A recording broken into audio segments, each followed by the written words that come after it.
ತಾನೇ ಬಂದುತ್ತಾನೆ.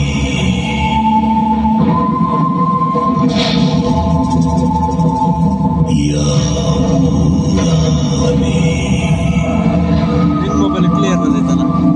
ಬಿಜಾಪುರದಾನೆ ಇಲ್ಲಿ ಯಾಕೆ ಬಂತು?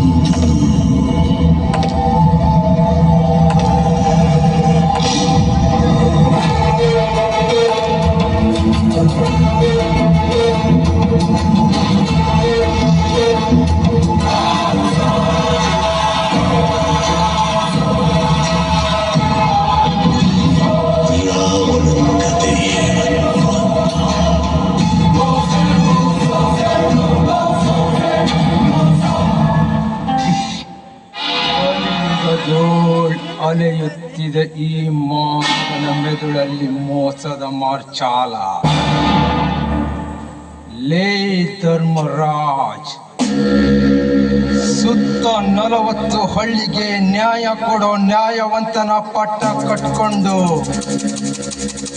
ಕಂಡವರ ಕಣ್ಣಿಗೆ ಇಲ್ಲೇ ಕುಬೇರನಾಗಿ ಮೆರಿತಾ ಇದ್ದೀಯಲ್ಲ. ಆದರೆ ಈ ಅಗ್ನಿರಾಜನ ಕಣ್ಣಲ್ಲಿ ಯಕಶ್ಚಿತ ನಾಯಿ.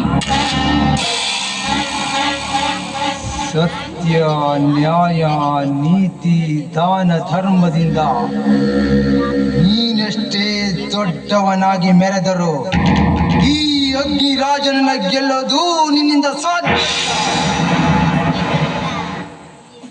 ಒಂದು ಉತ್ತಮ ರೈತ ಸ್ಪರ್ಧೆಯಲ್ಲಿ ನನ್ನನ್ನ ಸೋಲಿಸಿ ಆ ತಲಾಂತರದ ಬೆಂಕಿ ನಂದಬೇಕಾದ್ರೆ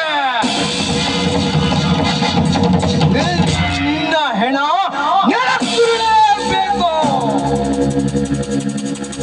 ಅಲ್ಲಿ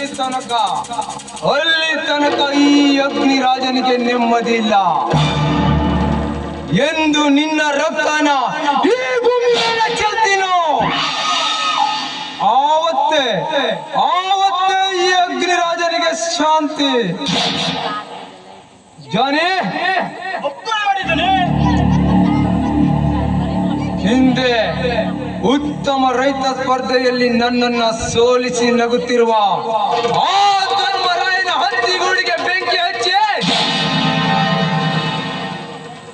ಹಾಗೆ ಆ ಧರ್ಮರಾಯನ ರುಂಡವನ್ನ ಕತ್ತರಿಸಿ ನನ್ನ ಈ ದ್ವಾರ ಬಾಗಿಲಿಗೆ ನೇತು ಹಾಕಿಬಿಡು. ಆವಾಗಲೇ ಸಮಾಧಾನ ಅಗ್ನಿರಾಜನಿಗೆ. ಅವನ ರುಂಡ ಒಂದೇಕೆ ತಡಿ? ಆ ಕೊಂಡರ ಬುಂಡ ಎಂದೆನಿಸಿಕೊಂಡ ಆ ಧರ್ಮದ ಪೀಠವನ್ನು ಎತ್ತಿ ನಡೆಸಿದ್ದಾನೆ. ಅವಾಗ್ಲೇ ಕರೀರಿ ಜಾನಡು ಜಾನ ಅಂತ. ಶಬಾಷ್ ಜಾನಿ, ಶಬಾಷ್. ನಾನು ಒಂದು ಕೆಲಸ ಹೇಳಿದರೆ ನೀನು 10 ಕೆಲಸ ಮಾಡಿ ಮುಗಿಸುವ ಚತುರ ಎನ್ನುವುದು ನನಗೆ ಚೆನ್ನಾಗಿ ಗೊತ್ತು. ಹಿಂದೆ ಆ ಬಸವಂತನ ಆಸ್ತಿ ದೊರಕಿಸಿಕೊಟ್ಟಂತೆ ಎಂದು ಆ ಧರ್ಮರಾಜನ ಆಸ್ತಿ ನನ್ನ ಕೈವಶವಾದರೆ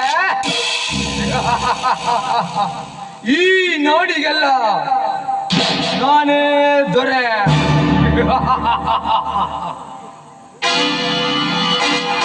ಸಾಧ್ಯವಿಲ್ಲ, ಸಾಧ್ಯವಿಲ್ಲ.